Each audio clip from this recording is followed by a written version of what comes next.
kung sasagutin ko po ng isa-isa ang ibinibintang po ninyo sa akin, malilis na naman po ang pinag-uusapan na kailangan na po ng taong bayan na malaman na po ang katotohanan. Sino po ang may pakana? Sino po ang mga mastermind sa nangyaring nakawan sa ating kabangbayan? Ito po ay hindi pangkaraniwang pagnanakawan, Ginoong Pangulo. Yun po ba ang gusto niyong mangyari, Ginoong Ping Lacson? Negative po. Sigurado hindi po yun. Bakit kayo po naglilist, sino pa po nagsimula nito? Nung una pong privilege speech ninyo, hindi ko na sinagot kasi ayoko magkagulo. Pero enough is enough. Kahapon, nanonood ako sa aking opisina, gusto kong bumaba, kaya lang malalim na ang gabi at ayoko maabala yung trabaho sa Senado. Kaya nagsabi ako sa ating Senate President at ito'y na-manifest niya kahapon, narinig ko, na I was told na sasagot ako ngayong araw na ito.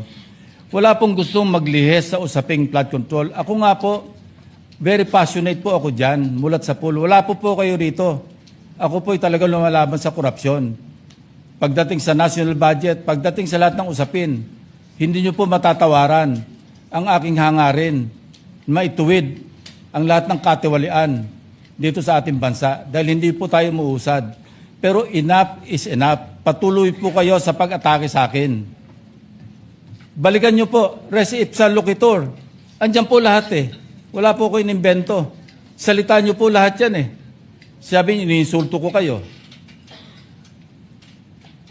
Sagutin nyo po. Totoo po ba o hindi yung ating napanood sa mga video? Totoo po ba o hindi yung aking mga binanggit? Tapos na po kayo. Tapos na po. Kasi po ganito I suggest that the two gentlemen address the chair instead of addressing each other. Sorry, Mr. President.